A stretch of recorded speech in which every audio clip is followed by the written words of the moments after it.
Get some!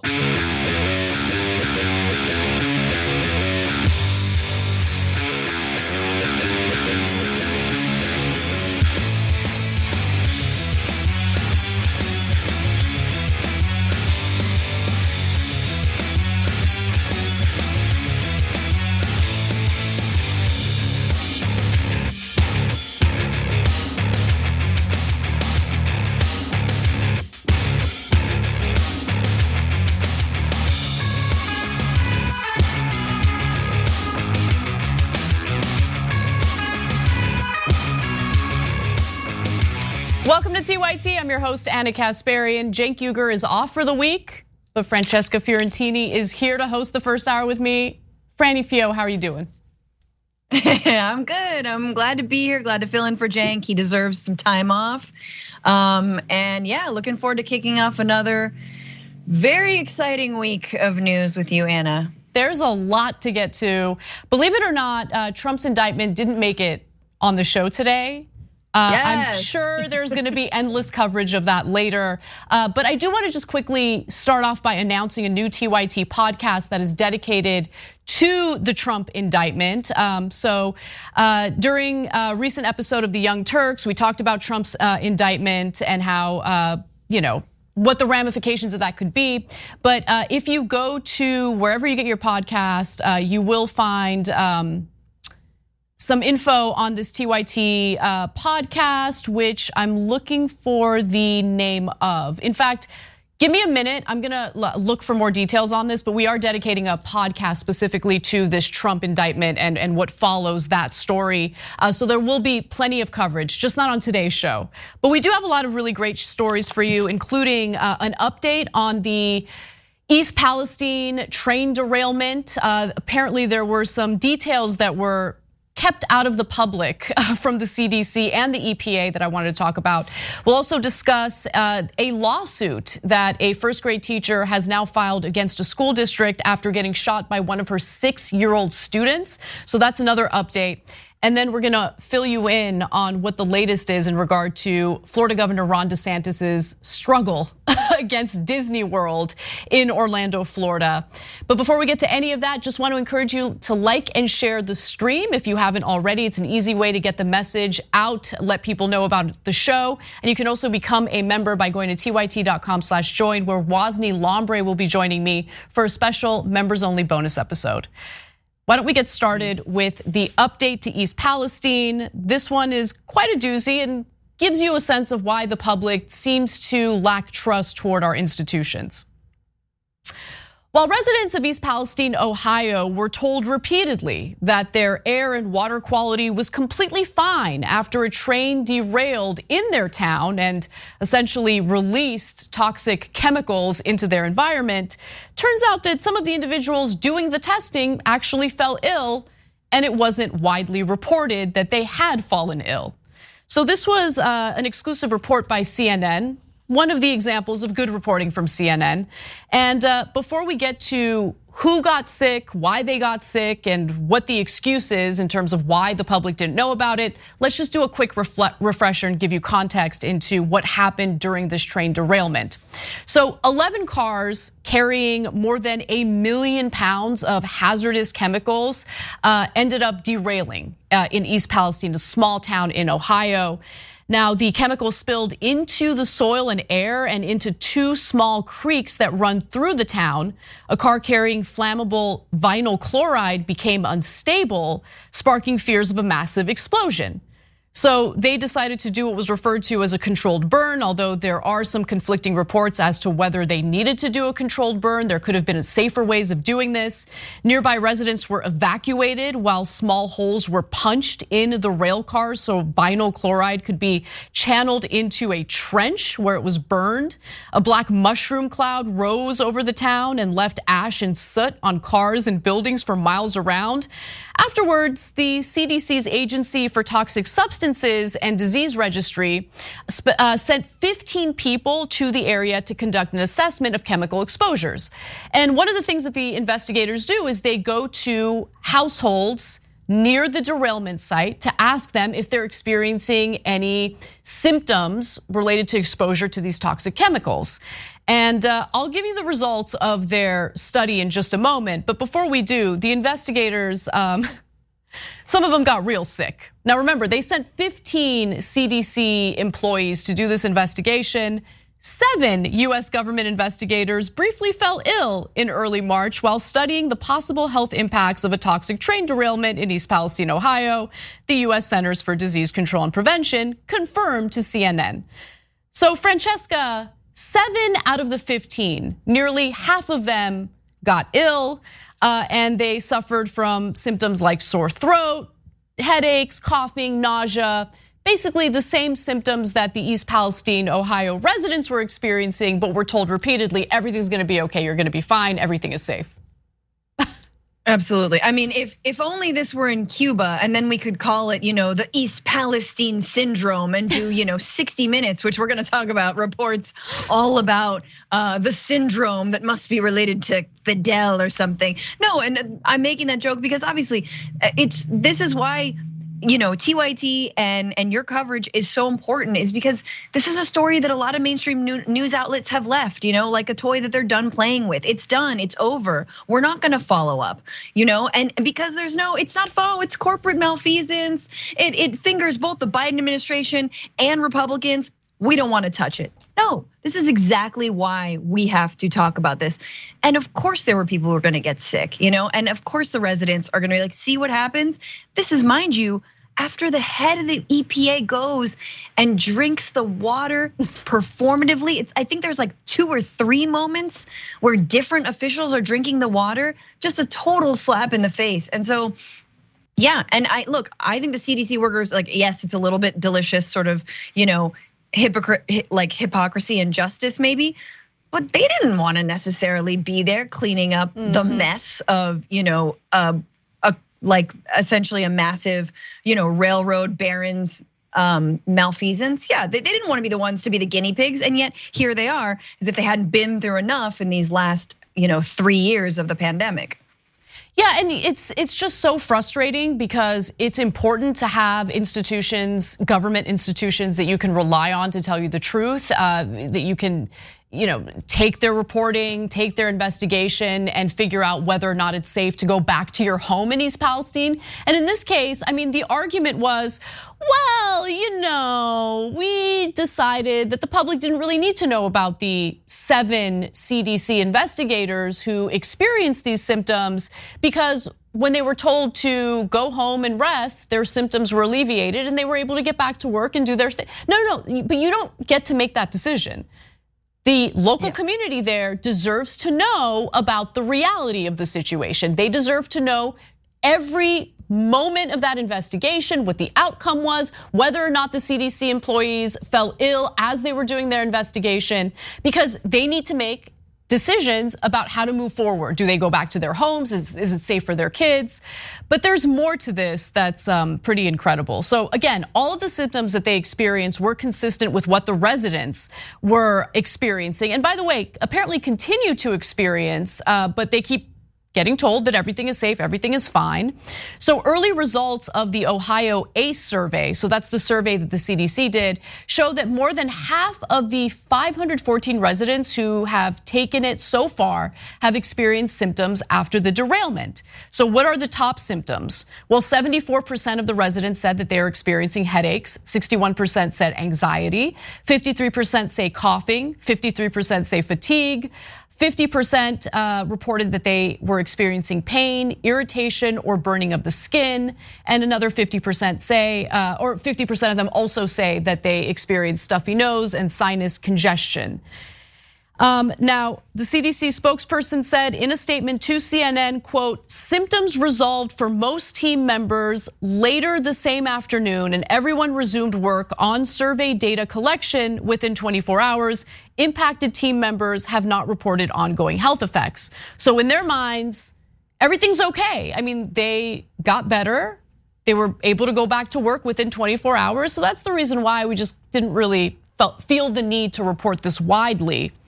And why are we finding out about this now? Because the investigators' symptoms improved soon after they left the area. The incident was not reported to the public, a CDC official said, noting that reports of illnesses experienced by CDC personnel on the job wouldn't ordinarily be disclosed. Why not? Why wouldn't they ordinarily be disclosed, especially if they're investigating something, a chemical release into the environment that could impact the local community's health? It absolutely should be ordinarily disclosed. And then not only did the CDC experience this, apparently there were workers for the Environmental Protection Agency who also reported similar symptoms.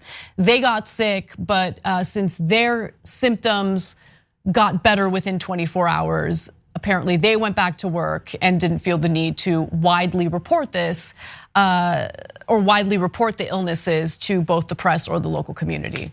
Any final thoughts, Francesca?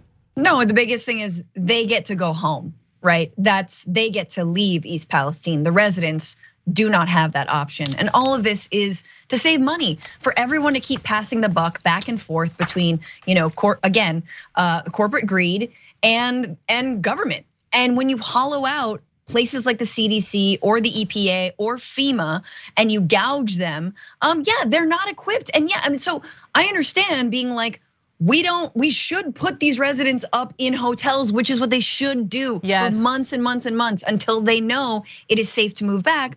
But again, we don't really have that infrastructure. We don't have that infrastructure when it comes to climate change. We don't have that infrastructure when it comes to corporations who are gonna do late stage capitalism all over us and make us clean up their messes time and time again. Look, you can't have it both ways. If you want the free market to be able to use us as their little garbage bin, then you better help and assist people so when these things inevitably do go wrong, people aren't stranded. Absolutely, the local community absolutely deserves to be paid damages. They deserve to be put up in hotels where they and their children are safe from any of the environmental impact here. But more importantly, just taking a step back and looking at the bigger picture, I just don't really want to hear much from the Biden administration about what the Trump administration was able to do unilaterally in rolling back regulations pertaining to these rail companies. The Biden administration can undo what the Trump administration did. They can do the same thing unilaterally, but have chosen not to. So why haven't they re-implemented the very regulations pertaining to the braking systems that the Trump administration had repealed from the Obama administration? I would like some answers on that. So while it is absolutely true that the Trump administration deregulated these trains and made them less safe, the Biden administration could have reversed what the Trump administration did, and they have chosen not to, at least so far. And that is a big problem in my eyes. And if you're gonna criticize the previous administration, you have to take ownership for your failures as well. Buttigieg has not done enough in response to this, and we keep hearing more and more stories about these train derailments. They will continue happening as long as these rail companies know that they can operate the way that they've been operating with impunity. All right, let's move on to another update to a story we covered a while ago, and it has to do with a school shooting. Let's talk about it.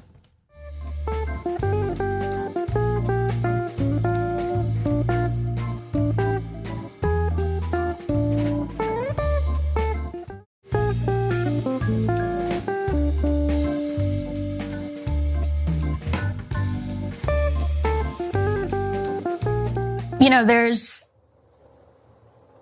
some things that I'll never forget, and I just will never forget the look on his face that he gave me while he pointed the gun directly at me.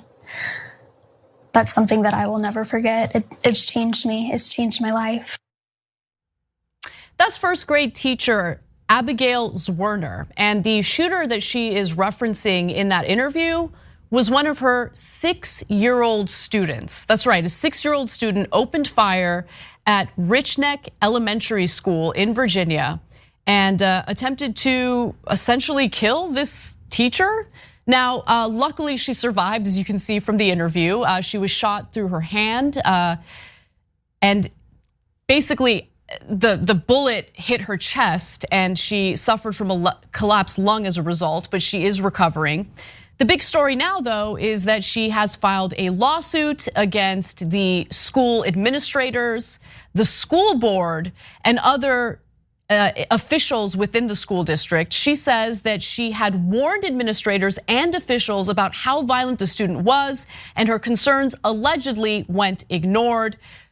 So the lawsuit alleges that concerned teachers and school employees warned assistant principal Ebony Parker 3 different times on January 6th that the first grade student had a gun on him at school. Zwerner claims she also told assistant principal Parker in the hours before the shooting that the boy had threatened to beat up a kindergartner and was in a violent mood.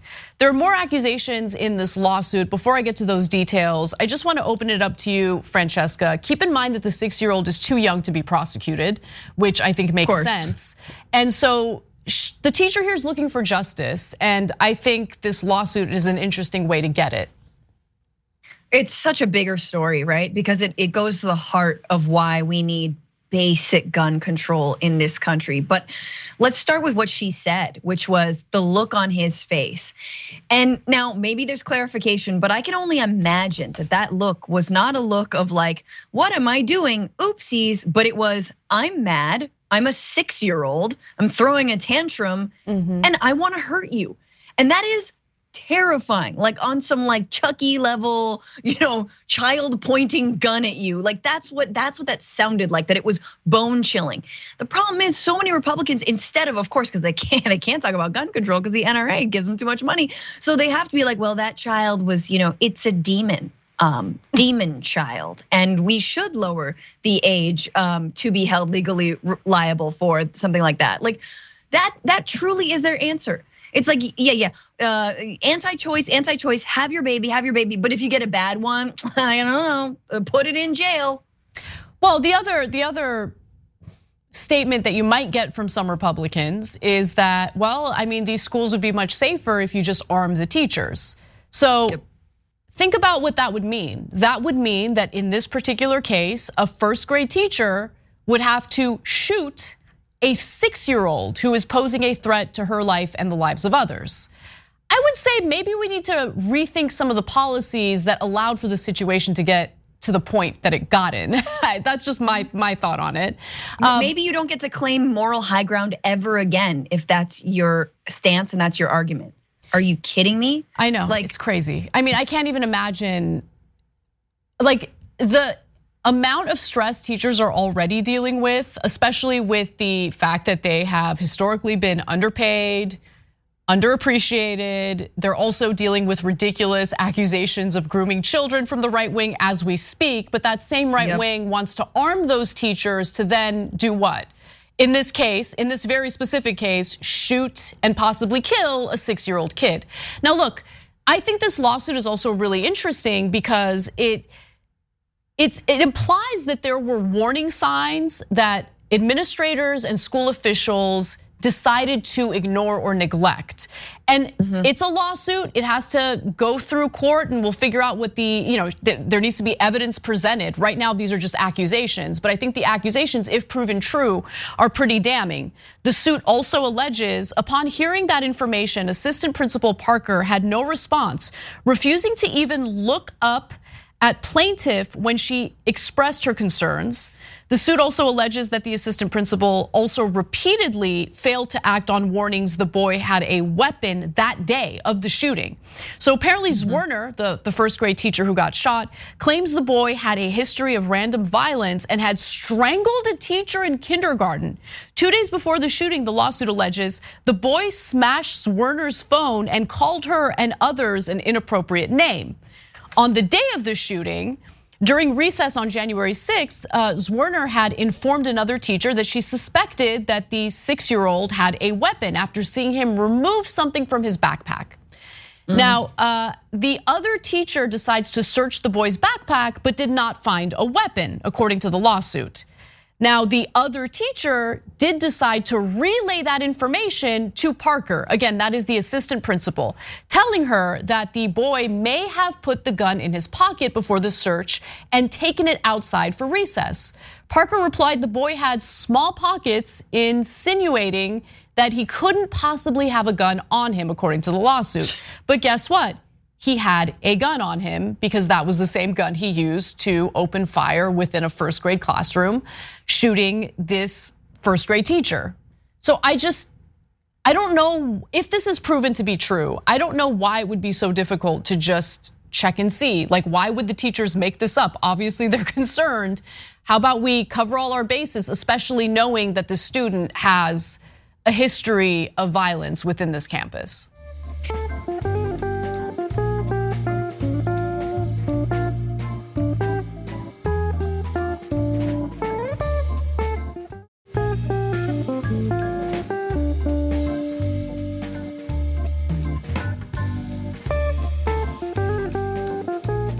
You know what's so sick about this story, and forget, like, my mind goes to like who's going to be paying out this lawsuit. You know, is it just the principal, the assistant principal, people who might have known?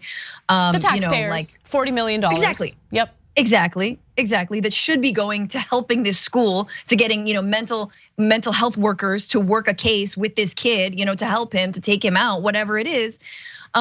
But you know, you see the ways in Florida, and I believe in Texas and other states, and we've covered this before, the ways that because of teachers leaving the profession for a million reasons that you listed earlier, that they're going now to veterans and former police officers to stand in for teachers. Again, further militarizing our schools. Yep. And yeah, leading to what? Crossfire, more violence. Oh, how is a former cop? And look, this is not a statement on all former cops, but what do you think their approach is going to be with a kid who is violent? Probably violence. Do we think that that's what that kid needs? No. Yeah, I mean, the idea of there is a very serious teacher shortage all across the nation, and the idea of filling the gap with veterans who might be suffering from PTSD or from former cops who have certain training that is not conducive to a safe learning environment. It's just a terrible, terrible idea.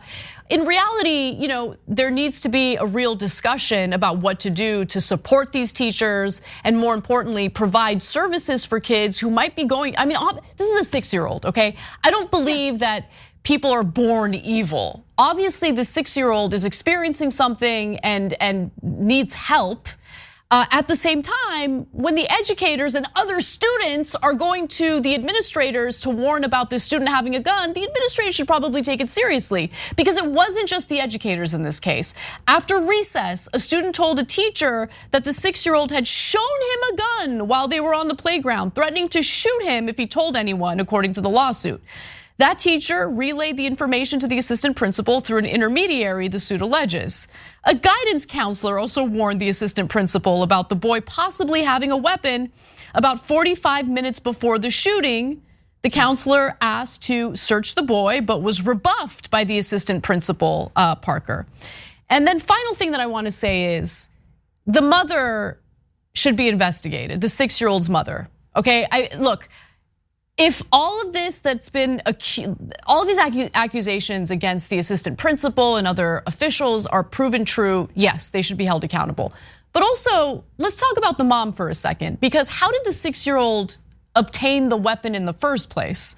Well, the mom claims that she kept the gun secure, very secure, with a trigger lock on the top shelf of a closet.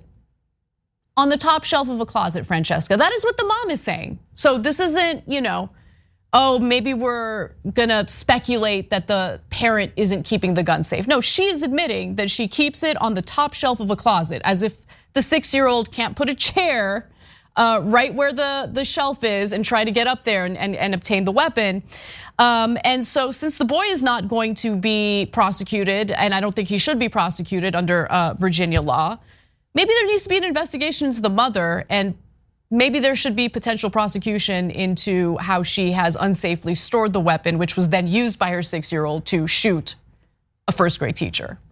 I mean, I agree with that. I just think, I totally agree. I think there's a little bit of a slippery slope into what I feel like is yet again this excuse to not have basic gun control, because the other part of gun control is, in my opinion, you can have a weapon, you just can't have it at your house. Like, and I know Second Amendment, freaks are gonna like go crazy on me, but it's like, what if you had it safely stored in like a community facility, right? It's around the corner. No, I disagree with that. This is my. I am not a Second Amendment nut. I do think law-abiding citizens should be able to have a weapon in their home, but there should be regulations. But who's checking it? But who's like who? Well, I mean, you want people in coming door to cases door? like this, No. I mean, I think it's a gun control policy to pass legislation that ensures that you're keeping your gun safe and away from children if you have children in the house. In cases like this, if it's proven that the mom is not doing that, she should be prosecuted. That's how you enforce it. I agree with that, but I feel like that's like too little too late. This is retroactive. I passed a California like gun safety, like, you have to pass like some sort of safety test, right? When you want to buy a gun here. I just did it to see if I could do it and didn't study it all, of course. And it's like, where do you put gun? Do you put it in the fruit basket? Do you put it, like in the crib? And it's like, no, you put it in a drawer and you lock it. And I answered that because obviously I can put, my synapses are firing sort of. Any idiot can pass it, but who's actually storing their guns safely? I hear what you're saying, Anna, but we have prosecuted parents in the past. It hasn't led to anything. And kids are still gonna get it. And usually they kill themselves or their parents. But what would the point of having a gun in a community center be if you're purchasing the gun specifically as a form of self-defense should someone break into your home? That's a good point. My opinion on that is around like hunting. If you're like, I do this for sport, I like it for hunting, etc. If you want to argue that it's for personal safety, there could be like, specific lock boxes, right? That you get with your gun. Maybe it's funded. Hey, it's taxpayer funded. Sure, I do not like that idea, but why not? Taxpayer funded. It's like a newfangled lockbox. It can only be, open with your fingerprint, whatever. Give that with the gun. That should be included. We're also not gonna do that because it sounds expensive as hell and guns are cheap and paying people off is even cheaper. Buying politicians is cheaper. Well, I wanted to end on one final note because is the school district putting up any type of defense? Are they looking to settle? They're not looking to settle. They plan on fighting this lawsuit and they apparently do have a defense. Here's the lawyer representing the first grade teachers, Werner, explaining what the defense is. What's the defense? Well, they're going to try to argue that this is a workers' comp, that a person can't sue their own employer in Virginia. But Virginia has very special laws and very interesting Supreme Court cases, and this is an exception. No 6-year-old student is really going to be a risk of shooting a teacher. It's not a part of their job. It's not a night 7-Eleven worker. And so I think the workers' comp defense will fail.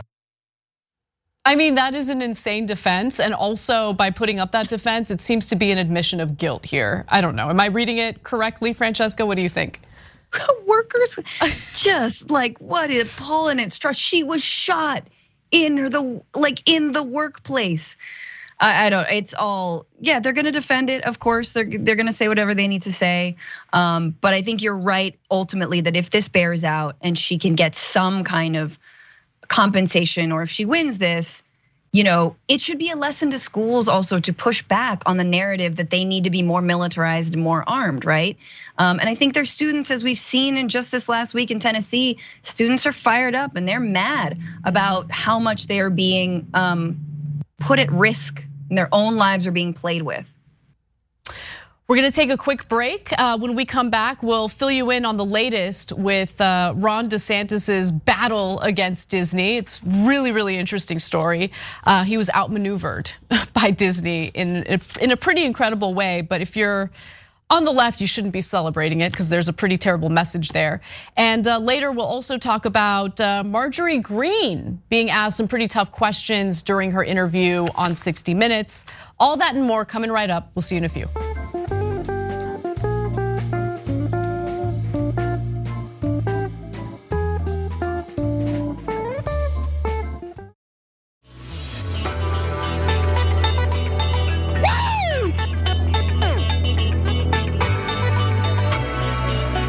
Welcome back to TYT. Anna Kasparian and Francesca Fiorentini with you. Check out Francesca's podcast and show, The Bituation Room. Where can everyone find it, subscribe to it, and support you, Francesca? Oh, hell yeah. On all podcast platforms, The Bituation Room, spell it out, and then follow me at Franny Fio. You can watch it live every Tuesday at Franny Fio on YouTube and Twitch. Love it.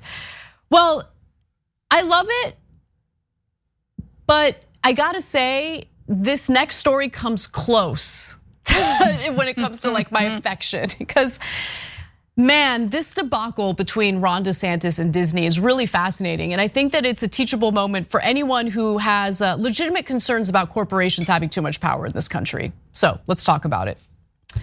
Florida Governor Ron DeSantis is currently losing his culture war battle against Walt Disney World after the executives for the theme park outmaneuvered him. Now, in order to understand this story, you kind of have to back up and try to figure out why Ron DeSantis is going after Disney, which employs 75,000 people in the state of Florida in the first place. Now, weeks before Ron DeSantis's handpicked board was supposed to take control of the land that Disney World is located in, they actually moved to legally limit the board's power unbeknownst to the governor or the board itself. So let's rewind. Let's try to figure out what the root of this whole debacle is in the first place, and then I'll tell you what Disney did exactly. Republican Governor Ron DeSantis escalating his fight against the house that Mickey built, pressuring state lawmakers to repeal Disney World's unique self-governing authority, the little-known Reedy Creek Improvement District that dates back to the late 60s. They will be considering the congressional map, but they also will be considering termination of all special districts that were enacted in Florida prior to 1968, and that includes the Reedy Creek Improvement District. Political insiders say the battle is really over Florida's new parental rights in education law, which opponents, including some vocal Disney employees, call the Don't Say Gay law. Disney's CEO Bob Chapek, initially non-committal, saying after the governor signed the bill into law, our goal as a company is for this law to be repealed by the legislature or struck down in the courts. So DeSantis's feelings were so hurt over Disney sharing its views on the so-called Don't Say Gay bill that he decided to do away with its self-governing authority in Orlando. Now, Disney has a board that makes decisions about that land called the Reedy Creek Improvement Board. DeSantis wants to replace that board with what is referred to as the Central Florida Tourism Board of Supervisors. Now, before that Tourism Board of Supervisors came into power, Disney decided to do something, or at least the Reedy Creek Improvement Board decided to do something. Ahead of an expected state takeover, the Walt Disney Co. quietly pushed through the pact and restrictive covenants that would tie the hands of future board members for decades, according to a legal presentation by the district's lawyers. One of DeSantis's appointed board members describes the reality of the Disney move by saying, "This essentially makes Disney the government. This board loses, for practical purposes, the majority of its ability to do anything beyond maintain the roads and maintain basic infrastructure." That is insane, Francesca. I mean, while I see a lot of MSNBC liberals dunking on Ron DeSantis over this, and I totally understand the temptation to do so because Ron DeSantis is, especially the fact that he's retaliating against Disney over their views on his legislation. I gotta say, it is not a good look to cheer on a corporation having this kind of power, especially when we're talking about power that's more, I guess, powerful than elected lawmakers in the state. For sure, and in 1967, it was so, discussing why they wanted this board, is basically because they wanted to make sure that the neighborhood wouldn't be full of like working class people. Like they wanted to make sure the neighborhood like looked pristine and manicured and looked like Disney World. Apparently they didn't like the way Anaheim and the way Disneyland looked. Anaheim is fairly middle class. Yeah, and it's nice, but like they wanted, that was the move. It was like, we don't want this to be real, even though we employ all of these people who we underpay. So for sure, no love for the Disney Corporation. That being said, if you're gonna show me two powerful POSs and be like, choose one, I'm gonna choose the one that is seemingly not homophobic. Like that's just what I'm gonna do. I don't care if they're in government. I don't care if they're head of a corporation. I don't care if they're doing this for the wrong reasons. It is I'm gonna go with the person who is standing with LGBTQ people, even if it is just a ploy to make money because they realize it's not profitable to be hateful. Right. Sure, that's fine. But it's a power grab, Anna. I mean, you're totally right. No matter where and how you look at it, it's power grab. Neither of these people are representing the actual community. What's incredible is that the Reedy Creek Improvement District, basically they approved that agreement on February 8th, which was the day before the Florida House voted to put the governor in charge. And this is all happening under Ron DeSantis's nose, but he doesn't realize it. The declaration, this is the best part, this is amazing. The declaration is valid until 21 years after the death of the last survivor of the descendants of King Charles III, King of England, living as of the date of this declaration, if it is deemed to violate rules against perpetuity, according to the document. I mean, that line is incredible and also seems to be trolling DeSantis to some extent. A development agreement allows Disney to build projects at the highest density and the right to sell or assign those development rights to other district landowners without the board having any say, according to the presentation by the district's new special legal counsel. So in response to this, DeSantis is of course freaking out. The right wing in the state of Florida is freaking out. They have employed some high-powered DC attorneys that have defended Ron DeSantis when it comes to some of his other culture war related stunts. DeSantis placed those Disney allied board members with 5 Republicans on February 27th, who discovered the binding agreement the previous board approved. So they are irrelevant now as it stands at this moment. The handpicked Ron DeSantis board has no power based on this outmaneuvering by Disney. And Disney says, good luck with your fancy lawyers, bro. Good luck with your fancy lawyers. They say all agreements signed between Disney and the district were appropriate and were discussed and approved in open, noticed public forums in compliance with Florida's government in the Sunshine Law.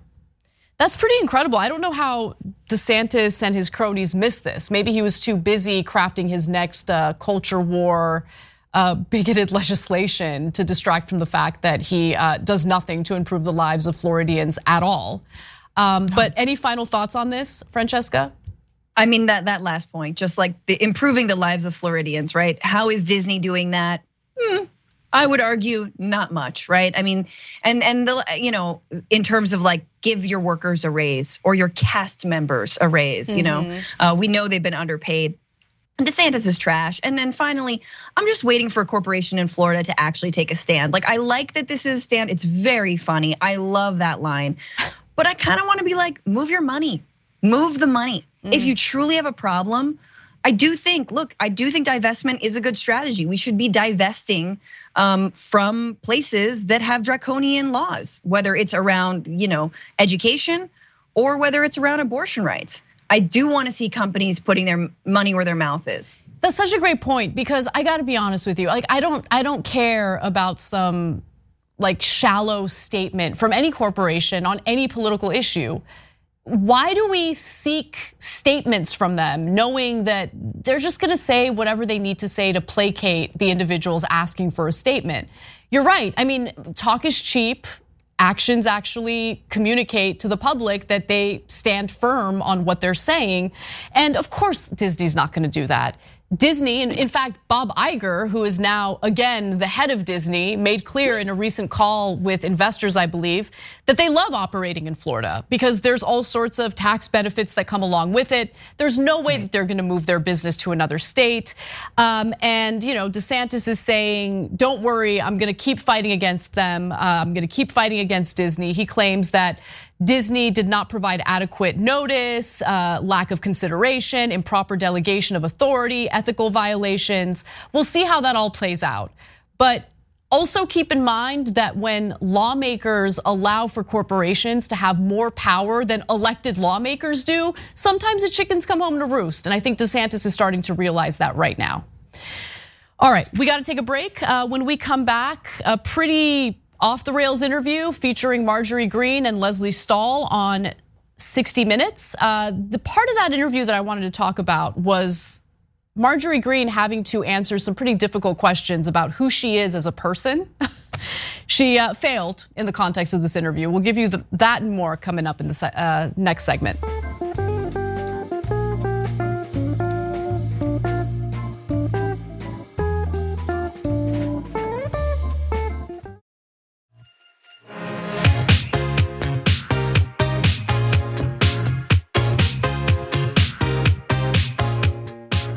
Welcome back to the show, everyone. Anna Kasparian, Francesca Fiorentini, and How Blair You with you. How Blair You writes in and says, I think Francesca and I agree that Anna's hubby needs to take her to salsa lessons again. We need those dancing videos in our lives.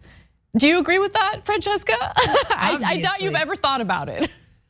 I've thought of, I mean, you guys are great dancers. I mean, I don't want to tell you what or your husband what to do, however. Why I do it. Yeah, that's your job. Yeah, no, but I get the sentiment. We can all use a little more fun and lightness in our lives, especially with how terrible the news cycle is every single day.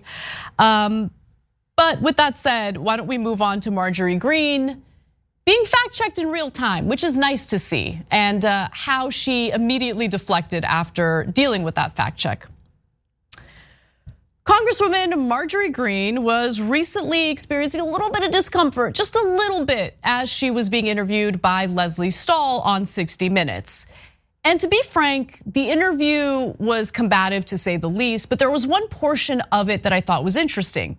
So the topic of Marjorie Taylor Greene's belief in outlandish conspiracy theories came up, namely the idea that the Parkland shooting was really just a false flag in order to pass gun control legislation, which, let's pause for a second. Francesca, I want to bring you in right away. There's endless mass shootings that lead to nothing. No legislation, no proposals, no nothing, okay? Why would we have to even consider that these shootings are false flags to pass gun control legislation when the gun control legislation never happens? Exactly. It's because, and you know what the best part about it is? It's an admission that we should have gun control. It's an admission, it's like, oh man, that's pretty persuasive. I mean, remember after the Vegas shooting, that was also another thing, right? It was like, well, there were so many people killed at once from a high rise, from a hotel. This was clearly an op. You're like, I don't know. Have we done anything? Has anyone had their guns taken away? No. Have we gotten any stricter? Maybe minimally, I don't know. Biden he waved a wand, he did something, kind of. But I like how Marjorie also is taking after Alex Jones and is like, everyone has a false flag. I need mine. I'm gonna do Parkland. That'll be She my went thing, with Parkland, you know? She did. Now, let's give you the details of the interview, which unfortunately, due to copyright issues, we cannot show you, but I can give you the transcript. So Lesley Stahl asks her, did you apologize for your position on Parkland, Florida? Marjorie Greene responds, what was my position on Parkland, Florida? Stahl responds that it was a false flag. At that point, Greene says, I don't know if you actually have my, no, I never said Parkland was a false flag. No, I've never said that. School shootings are horrible. I don't think it's anything to joke about. Well, at that point, Lesley Stahl decides to show the receipts. As she was speaking, 60 Minutes showed a screen grab of Greene's now deleted 2018 Facebook comment. We fact checked, Stahl replied, before I got to this interview. So I wanted to show you all the screen grab of the now deleted comments from Marjorie Greene. So someone on her Facebook page commented in response to the shooting, or I'm sorry, in response to the Broward County Sheriff's Deputy Scott Peterson receiving a retirement pension after the shooting. So they write, it's called a payoff to keep his mouth shut since it was a false flag planned shooting. And Marjorie Greene says, exactly. So she, along with this commenter, Francesca, believe that the now disgraced Broward County Sheriff's Deputy Scott Peterson received the retirement pension so he keeps his mouth shut about this shooting really just being a false flag. That is what they believe. That is what she posted. But I was just doing that because, I just wanted to I just want to be a team player. And, it really helps engagement on the Facebook. So it doesn't mean I believe in it. Right? Like I feel, that's what they do. Like it's the same, they support conspiracies with the same energy that you and I would support one another's selfies on Instagram, being like, yes, girl, you look good, like fire emoji. They do that, but for hey, Parkland was an inside job from Hunter Biden. You're like, yes, girl, go off. You're right. What? It's also really strange to me that you would have that take, that you would float the notion that a school shooting was an inside job.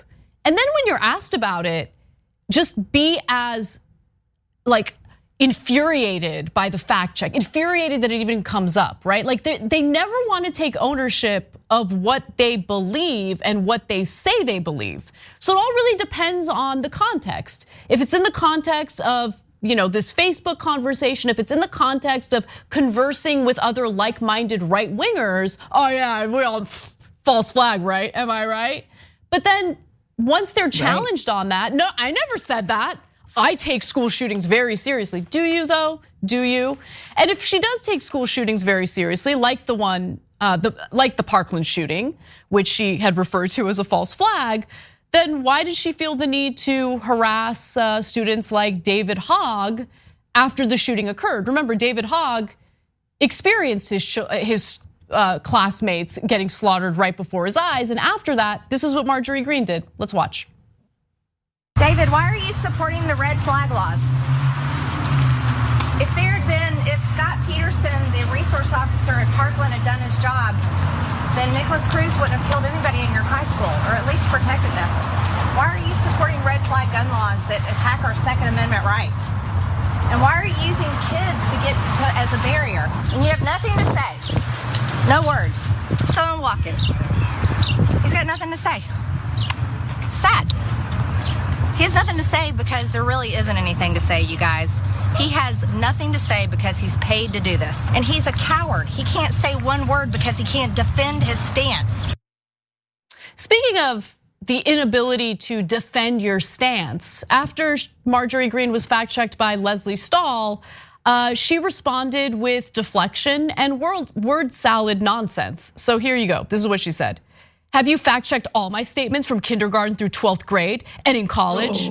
And as I've paid my taxes and never broken a law, and I got a few speeding tickets, do we need to talk about those too? Because I think where you're going down is the same attacks that people have attacked me with over and over. Well, they might have attacked you with it over and over because you alleged that a school shooting was a false flag in order to pass gun legislation. So why don't you defend what your views are? This isn't an attack. This is asking you whether you apologize for that claim or whether you want to defend that claim. So go ahead. But she's unable to do it, right? Reality is not an attack.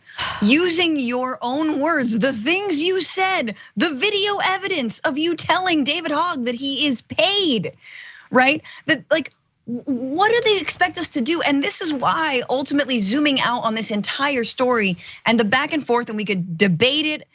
But I ultimately, I watched the 60 Minutes interview, and I do not think that Leslie Stahl actually did that great of a job. I think more broadly, I don't think 60 Minutes should have done this interview. The entire segment opens with a 6-minute explanation of who Marjorie Greene is and where she came from and how she's a little bit divisive, like her thoughts on a national divorce. The thing we haven't tried to do since the Civil War. It's all with this same sort of blasé, monotone, centrist media where, hey, all these things are equal. People who want healthcare and a Green New Deal and not to die in a flood, that's the same thing as wanting to do over the Civil War. Anyway, it is driving me insane, Anna, because it's like you're known for being kind of an attack dog. You're really fiery about what? Say it. Because what you showed us just there is that she's an attack dog for believing that students are faking their own mass shootings. Just say that and stop giving it so much gas. Look, 20 minutes ago, Marjorie Greene just tweeted out a video with the headline, Democrats are pedophiles, y'all. Like, this is the kind of green light, like a normalization that mainstream news often does with far-right white nationalists. Yeah, I don't know. I think that, she's an elected lawmaker, whether we like it or not. And I think it is important to do these interviews. And my takeaway was a little different from yours. I think that what Leslie Stahl did in fact checking her in real time and then watching Marjorie Greene flail the way she did in response to those questions was important for a broader non-Newsmax audience to see. And whether it makes any difference in terms of the voting base that seems to be very supportive of Marjorie Greene, whether that makes any difference for them, I mean, I don't know, and I don't think it will. But Marjorie Greene very rarely, if ever, does any type of interview where she gets challenged. And it was kind of nice to see her in a context outside of Fox News or Newsmax or OAN. And watching her flail was important for at least people like me. I don't know, I enjoyed seeing it. No, I agree. Yeah. But Anna, it wasn't flailing, was it? It wasn't flailing. She flailed. I mean, it's pretty clear but it was anger. She couldn't Yeah, that anger is fantastic, right? The anger in response to a fact check where she got caught because she couldn't explain herself. And I think those moments are important. Now, with the rest of I hear what people are saying, you shouldn't platform her. Again, she's an elected lawmaker, so ignoring her and pretending like she doesn't exist also doesn't help the problem. So, it's an ongoing debate. I think the interview was important to do, but I hear what you're saying. It's a different perspective, and I respect that. Yeah, it's just it's like a Kellyanne Conway conundrum, right? Mm-hmm. That's definitely a TM. The Kellyanne Conway conundrum, which is how many times can you invite someone on when they just lie to your face? Will you still give them airtime? Because clearly she was about ready to walk. I mean, if Leslie had pushed it even further, she was like, what are you gonna do? You got a parking ticket, and like she freaked out. And yes, you could call it flailing. I call it sort of a bitter partisan, like honestly, like an ultimatum, right? It was a little bit of a like, I'm gonna walk away from this interview if you keep on going down that road. Yeah. All right, there was one more story left that I really wanted to do with you, Francesca, but we're gonna have to hold off on it. Thank you for doing the show with me today. Francesca Fiorentini has a fantastic podcast you should check out, The Bituation Room. Also watch her on all of the shows. She was on Damage Report earlier today, so make sure you check that out. Francesca. And tomorrow. With you. Love it. Always a pleasure. Have a great night. Yes. We'll see you soon.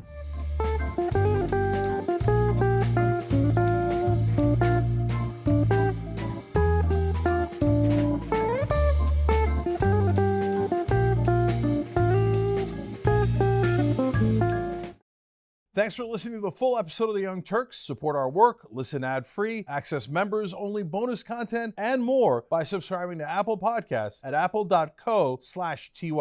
I'm your host, Cenk Uygur, and I'll see you soon.